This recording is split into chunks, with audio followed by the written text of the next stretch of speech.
अब आप हमें ये बताएँगी कि आपने आपका ये सफ़र जो कि करियर का सफ़र है, वहाँ से स्टार्ट करते हैं। वो वहाँ से बताइए कि कैसे शुरू किया और फिर आप स्टेप बाय स्टेप बताइएगा। फ़ायज़ा, मेरा शहर साहिवाल है और मैं साहिवाल में ही मेरी स्कूलिंग हुई। साहिवाल से मैंने ग्रेजुएशन की। फिर मुझे पढ़ाई के लिए ही आगे फर्दर मैंने लॉ में अपना एलएलबी के लिए एडमिशन लिया यहाँ पंजाब यूनिवर्सिटी में। और उससे पहले चूँकि फ़र्स्ट ईयर में मुझे थोड़ा सा मौका मिला कि मैंने अपने करीबी ही एक लॉ कॉलेज में दाखिला लिया लाहौर में, जेल रोड पे। नईम बुखारी साहब का एक नाम है, वो भी मेरे टीचर रहे वहाँ। और उसके बाद मैंने अपनी लॉ की तालीम अच्छा। मुकम्मल की और फिर बैक टू होम मैंने बहुत ज़िद की अपने घर में कि मुझे अपना काम मेरे शहर से शुरू करना है। जबकि आपको पता है ख़वातीन के लिए सबसे बड़ी बात तो उसको अपने ही घर में एक जंग लड़नी पड़ती है, और मुझे बहुत बड़ी जंग नहीं लड़नी पड़ी, हाँ जी। लेकिन उसको भी ऑब्वियस है बताएँ थोड़ा-सा। मुझे वो जंग बहुत मैं ज़रूरी है। जंगें जंगें डिस्कस करना ज़रूरी है, ये दूसरों को एम्पावर करती हैं। तो जंग ऐसी थी कि मैं समझती हूँ जब आपके पास आपके माँ बाप भाइयों की सपोर्ट होती है तो फिर आपकी वो मंजिलें आसान हो जाती हैं। हम हमेशा ये कहते हैं कि एक हुँ। कामयाब मर्द के पीछे एक औरत का हाथ होता है, तो इसी तरह एक कामयाब औरत के पीछे भी पूरी बैक सपोर्ट भी होती है। बहुत कम ऐसा होता है कि आपको बिल्कुल बिल्कुल। किसी भी किस्म की सपोर्ट ना हो। तो मेरा ख्याल है वो काम तो कर लेती हैं वो खवातीन जिनके पीछे मैन पावर ना हो, भाइयों की फैमिली की सपोर्ट ना हो। लेकिन मेरा ख्याल है वो उतना कॉन्फिडेंस उनके अंदर नहीं होता शायद। ये मेरा अपना एक इट टेक्स बात अ है शायद। Long time. लेकिन बस सिर्फ एक चीज थी कि कुछ शौक था कि कुछ डिफरेंट करने का, या कुछ कुछ ऐसा करने का जो थोड़ा सा डिफरेंट हो, हटके हो। हुँ। खवातीन ज्यादातर फील्ड में जाती हैं, एजुकेशन में चली गई, टीचिंग कर ली, डॉक्टर्स बन गई। तो लॉयर्स की 100%। तरफ थोड़ा खवातीन के लिए खास तौर पे जो कचहरियों का माहौल है ना, कि डिस्ट्रिक्ट कोर्ट्स में एक खातून वकील, और वो भी एक छोटे शहर में। लाहौर डेवलप्ड सिटी था वहाँ। पहले भी खवातीन बहुत तादाद में काम कर रही थी, मुल्तान में कर रही थी।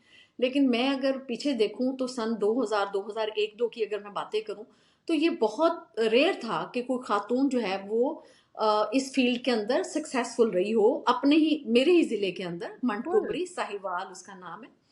तो मैंने जिद की, मैंने लाहौर का माहौल देखा था जब मैं पढ़ रही थी। तो मैंने यहाँ देखा कि यहाँ खवातीन आती हैं लेकिन उनको वो पहचान नहीं मिलती। बड़े शहर में पहचान बनाना भी मुश्किल हुँ। होता है। और फिर हम बिल्कुल, मैन डोमिनेट सोसाइटी कॉम्पिटिशन। की बात करते हैं, और खातून को लोग एक्सेप्ट भी जल्दी कहीं नहीं करते। एक्सेप्टेंस भी हमारा एक बहुत बड़ा चैलेंज है, खवातीन की एक्सेप्टेंस किसी ऐसी फील्ड के अंदर।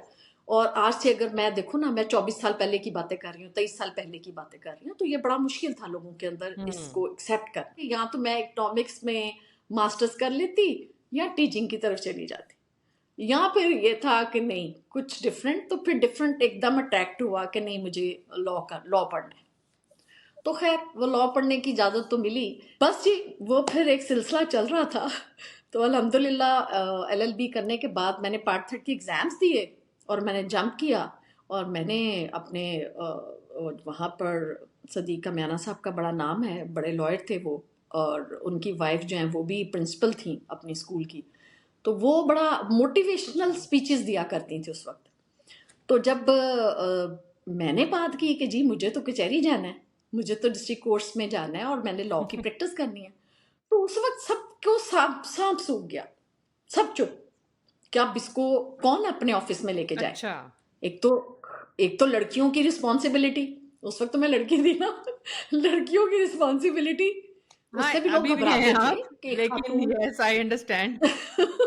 उसके बाद कुछ ऐसे सिलसिले चल रहे थे, खैर एलएलबी हो गया, जिद की, पंचायत बैठी। तो वहां पूरी एक पंचायत बैठाई गई कि अब ये कह रही है कि जी इसने प्रैक्टिस करनी है।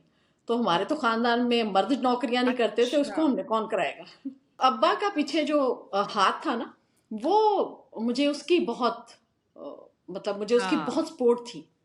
तो मैं समझती थी कि सारी दुनिया एक हुँ। तरफ, मेरे अब्बा मेरे साथ हैं, तो मुझे किसी की कोई परवाह नहीं। बस फिर कुछ दिनों की कोशिशें रंग लाई, और मेरे ही एक टीचर, उनसे फिर मैंने बात की।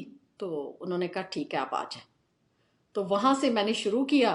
वो एक उसकी भी एक अपनी स्टोरी है कि जब मैंने जाना शुरू किया और कोशिश, उन्होंने मुझे कहा तुम आ तो जाओ लेकिन कोशिश करो कि तुम्हारे साथ एक दो लड़कियां और भी हो। अकेली को हमने नहीं बिठाना, ओह! क्योंकि आई नो। माहौल नहीं था ना देखिए वहां कितनी पर इस सारी तरह का कितने अभी। चैलेंजेस हैं। हाँ, ये आह, ऐसे चैलेंजेस हैं जो कि एवरीडे अभी तक आई थिंक लड़कियां गुजार रही हैं। बिल्कुल ऐसे ही है। और बस फिर मैंने बड़े भाई से बात की, मेरी एक और क्लास फेलो, हम उसके घर गए। उसकी बहन एक डॉक्टर भी थी, लेकिन डॉक्टरी करने की इजाज़त देते थे, वकालत करने की इजाज़त नहीं देते थे। आई नो, हालांकि उसकी बड़ी आई बहन ने नो। भी बड़ा आर्ग्यू किया कि नहीं, कचहरी का माहौल नहीं है जी, कैसे भेज दें। बिल्कुल, आई रिमेंबर कि कहते थे कि अदालतों में शरीफ आदमी का क्या काम है। एग्जैक्टली। ये टैबूज थे कि अदालतों में भाई अदालत में नहीं होगा तो और कहाँ होगा, यानी कि आप अदालत से ही तो लेंगे, इंसाफ लेंगे या बहुत अजीब था वो माहौल, या है अभी वैसे भी एक और या भी बड़ी बात होती है, अल्लाह किसे नहीं, एक और भी बड़ी बात होती थी। पंजाबी में अक्सर कहते थे अल्लाह किसे नु कचहरी ना ले जाए।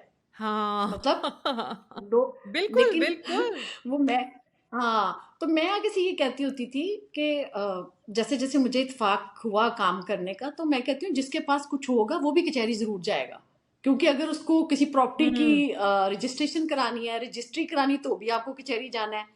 आपको बहन भाइयों को बिल्कुल। कोई एक दूसरे को लेन देन करना है तो भी जाना है, किसी के साथ पार्टनरशिप करनी है तो भी डीड बनवाने के लिए जाना है, तो आपको कचहरी तो हर सूरत जाना ही है।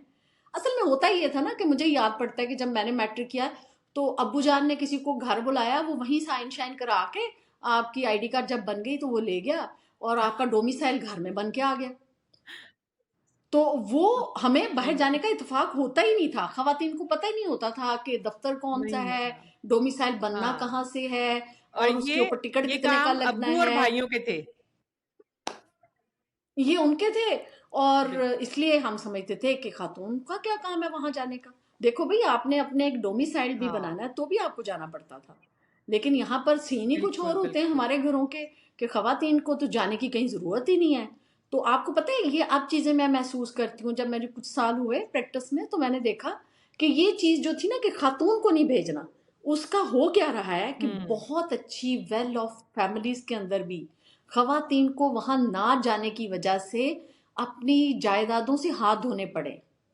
जिन भाइयों के साथ, ओह ओके। फैमिली के साथ वो बहुत प्यार से जुड़ी हुई थी, और जब उनको किसी वक्त ज़रूरत पड़ी और उन्होंने कहा कि हमें अपनी प्रॉपर्टी का, हमारे अब्बा का इतना वो था उसमें से हमें दे दो, तो वो बाद में पता लगा भाइयों ने तो वो भी अपने नाम करा लिए हुए। तो ये वाले बहुत सारे मामला तो होते हैं। मैं तो समझती हूँ कोई भी खातून जो है, कोई भी लड़की जो है, कम अज कम उसको अपनी इन सारी चीज़ों के बारे में खुद इल्म होना चाहिए। जैसे आजकल होना बहुत चाहिए। कैंपेन चल रही है कि आप देखो, मेरा ख्याल है आपकी भी जब शादी हुई होगी, और भी लड़कियों को, निकाह नामे के अंदर बहुत सारी ऐसी शराइत हैं जिसके बारे में खवातीन ने ना कभी सोचा। बहुत हाईली क्वालिफाइड खवातीन शादी भी वाले कभी उस दिन बारे में बस नहीं आपने सोचती साइन करने होते हैं। कि कौन सा कॉलम निकाह का हाँ। है जिसमें मुझे कोई राइट दिया गया, या कौन सा कॉलम ऐसा है जिसमें मुझे ये लिखना चाहिए या मुझे पढ़ना चाहिए। देखो, मैं अपनी जिंदगी बिल्कुल। किसी के स्पुर्द करने जा रही हूँ, अपने आप को किसी के स्पुर्द करने जा रही हूँ, लेकिन ओ माय क्योंकि गॉड। हमारे रवाज नहीं है ना, ये जो रवाज है ना, ये हम सब के लिए जो है ना एक बहुत बड़ा एक मसला है, कि हम अपने राइट्स को नहीं देखते, अपने नॉलेज के अगेन बारे में नहीं करते, अपनी जिंदगी के बारे में नहीं सोचते, और अपने आप को इन रवाजों नहीं, के हमें बताया नहीं ना गया। वो कहते हैं ना कि हाँ, जब आप अवेयरनेस दे देंगे ना तो फिर तो आपको राइट्स भी देने पड़ेंगे। तो सबसे बिल्कुल, बेहतरीन तरीका महकूम रखने का ये है कि आप बताएं ही ना, अवेयरनेस ही ना दें। बिल्कुल, ना होगा बिल्कुल। बांस ना बजेगी बांसुरी। तो मजा आ रहा है कहानी का। ठीक है, अब आपने प्रैक्टिस शुरू कर दी। जी, मैंने फिर प्रैक्टिस शुरू कर दी, 2 लड़कियों को साथ मिलाया और मैं जाना शुरू हो गई। अच्छा मिलाना पड़ा। 2 दिन नहीं गुज़रे, 2 दिन नहीं गुज़रे, एक लड़की भाग गई, मेरी मेरी क्लास फेलो। क्योंकि एक तो उसको शौक नहीं था, वो तो मेरी इसरार करने पे, मेरा हाँ। मजबूर करने पे, मेरा साथ देने के लिए आ गई। उसके चंद महीने जो हमने वहाँ औखे सौखे जिसको कहते हैं गुजारे, और होता ये था कि अगर हम चेंबर में बैठे हैं अपने सीनियर के साथ, तो हमारे जो दूसरे कोलीग हैं, जो हमसे साल पहले आए हुए थे, 2 साल पहले आए हुए थे, वो तो हमारे आस-पास बैठना भी पसंद नहीं करते थे।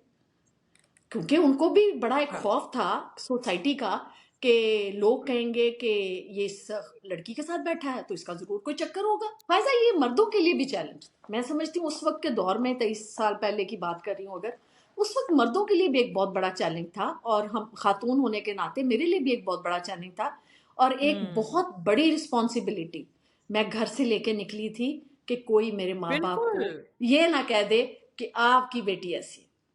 देखा, आपने तो इजाज़त दी थी। हाँ, आपने इजाज़त दी, ये देखें अब उसका हाँ। ये तो इस चीज़ को लेकर मैं बहुत कॉन्शियस थी, बहुत कॉन्शियस थी और बस फिर कोशिश की और दुआएँ मेरे साथ थीं, मैं ये समझती हूँ। पता नहीं कैसे-कैसे वाक़यात हुए और किस तरह से मैं वो सफ़र मैंने तय किया है, वो भी अब बहुत सारी ऐसी हुँ, चीज़ें हैं जो मैं चाहकर भी शायद बयान नहीं कर सकती। मुझे बहुत-बहुत हुँ। टाइम के ऊपर स्कैंडलाइज़ किया गया। कैरेक्टर असैसिनेशन तो सबसे आसान काम है ना? सबसे बहुत आसान और काम औरत है। के लिए तो बहुत ही आसान वो है, औरत हथियार है औरत के औरत खिलाफ। के जी, बिल्कुल। देखें आपका सबसे बड़ा जो फन है वो भी कैरेक्टर असैसिनेशन है। किसी की कैरेक्टर असैसिनेशन करना आपका एन्जॉयमेंट करने का सबसे बड़ा ज़रिया है।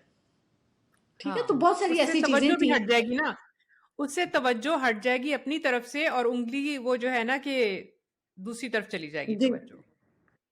बस फिर उन्हीं दिनों डेवोल्यूशन भी था और मैं बड़ी अपनी साबित कदम रही कि मुझे प्रैक्टिस करनी है और मैंने अल्हम्दुलिल्लाह मैंने डिस्ट्रिक्ट कोर्ट्स की बहुत अच्छी प्रैक्टिस भी की और मुझे फिर एक चैलेंज था कि खातून को केस कौन देगा? ऐ ते कुड़ी है किवें केस लड़ेगी? ये कैसे बोल हाँ, सकती है? और ये तो केस हाँ। लूज़ कर जाएगी। लोग आते ही नहीं थे मुझे काम देने के लिए। मुझे कोई वकील ही नहीं करता था अपने केस में। तो मैं अब सोचूं मैं करूं तो करूं क्या? तो मैंने ये काम किया कि वहां पर एक इदारा था क्राइसिस सेंटर जिसको आजकल बेनजीर सेंटर का नाम दिया गया है। तो वहां पर फ्री लीगल एड जो है अच्छा, इदारे की तरफ से खवातीन को दी जाती थी फैमिली सूट्स के लिए डिवोर्स केसेस या बच्चों की इसका नाम मेंटेनेंस इस तरह बताइएगा? के मामला जो होते थे उनकी हद तक बेनजीर सेंटर उस वक्त उसका नाम था क्राइसिस सेंटर। तो ये एक ओके, इदारा था तारिक बिन ज़ियाद में।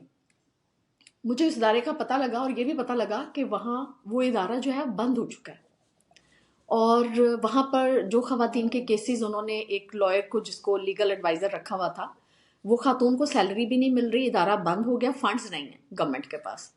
तो मैंने ओह वहाँ माय अप्रोच गॉड! किया, वहाँ के जो वहाँ थे कोई ऑफ़िसर थे, मैंने उनसे बात की और मैंने कहा कि मुझे बताएँ कौन-सी ख़वातीन हैं जिनको ज़रूरत है लॉयर की?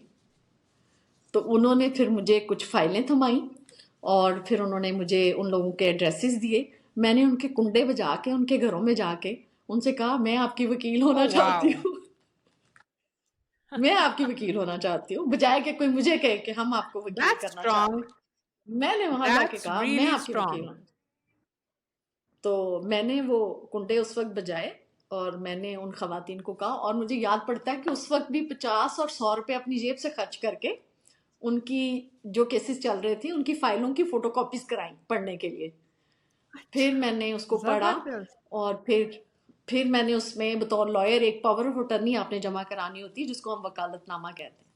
तो मैंने अपना हुँ, वकालतनामा हुँ। उनके केसों में जिस कोर्ट में था उनको जरूरत थी उनके पास पैसे नहीं थे वकील करने के लिए और मेरे पास काम नहीं था मुझे कोई हुँ, काम देता नहीं था। तो इस तरह से जो है वो सीन शुरू हुआ।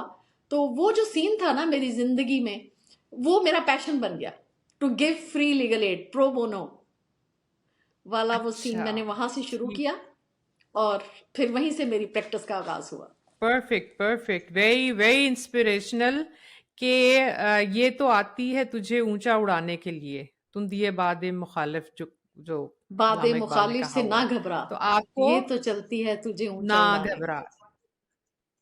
बिल्कुल, तो जो हार्डशिप्स आती गईं अल्लाह ताला ने भी कहा है कि इसलिए आती हैं कि टू मेक यू स्ट्रॉन्गर। सो वो हम देख भी रहे हैं कहानी में।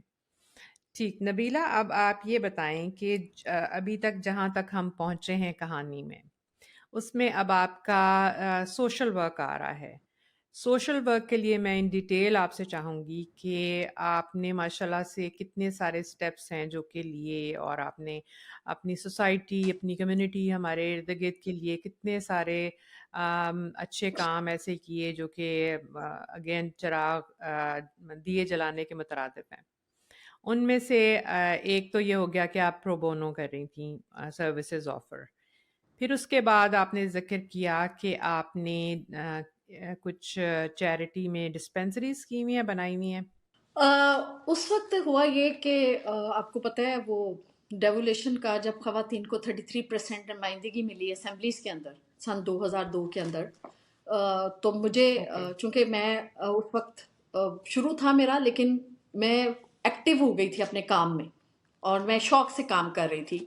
तो उसी चीज़ को लेते हुए मुझे बहुत सारे लोगों ने कहना शुरू किया कि तुम क्यों नहीं आती, तुम इलेक्शन लड़ो, तुम खवातीन की यूनियन काउंसिल्स के अंदर भी काउंसलर्स की सीट्स हैं जिसपे सिर्फ खवातीन ही को वो अच्छा, मिलेंगी और खवातीन ही लड़ेंगी उनके उनके लिए।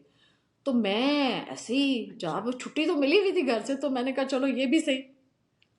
तो शौक ये था कि पीसीएस जुडिशरी की भी तैयारी साथ साथ करनी है जी, सिविल जजी की तरफ जाना है। तो शाम को ऑफिस जाती थी सीनियर हाँ, के हाँ। और वहाँ पेपर की तैयारी कर रही होती थी। एकदम से जब ये सिलसिला हुआ, तो चूंकि एक शौक तो था, वो कुंडे खटकाने वाला भी, लोगों को अप्रोच करने वाला भी, कुछ ऐसा हेल्प माहौल करने बन गया वाला। था, हेल्प करने वाला। तो मैंने सोचा ये भी एक अच्छा काम है, करके देखने में क्या हर्ज है। तो बस एक स्टेप जो था, हुँ, कहते हैं ना, फर्स्ट फ्लाइट आपके लिए काफ़ी मुश्किल होती है। तो वो एक फर्स्ट फ्लाइट जो थी फर्स्ट वो, फ्लाइट। उसके बाद ये सिलसिला जी ऐसा चला कि फिर वो माशाल्लाह। नॉमिनेशन हो गई। क्वेश्चन बड़ा अच्छा और है। वो जी, क्वेश्चन आया असल है में बड़ा हुआ ये कि जब मैंने ज़बरदस्त, कुंडे आपकी बात खटकाए से ना, निकला है। उस कुंडे खटकाने से लोगों को पता लग गया कि ये तो लोगों की बड़ी हेल्प करने हमारे दरवाजे पे आई, हमारे केस लेने। तो वो मुझे ऐसा लगा कि अगर मैं इसी तरह कुंडे हुँ। खटका लूंगी तो शायद मैं एक इलेक्टेड मेंबर भी बन जाऊंगी किसी हल्के से। तो मैंने इंस्पिरेशनल, ये चीजें मेरे लिए थी बिल्कुल।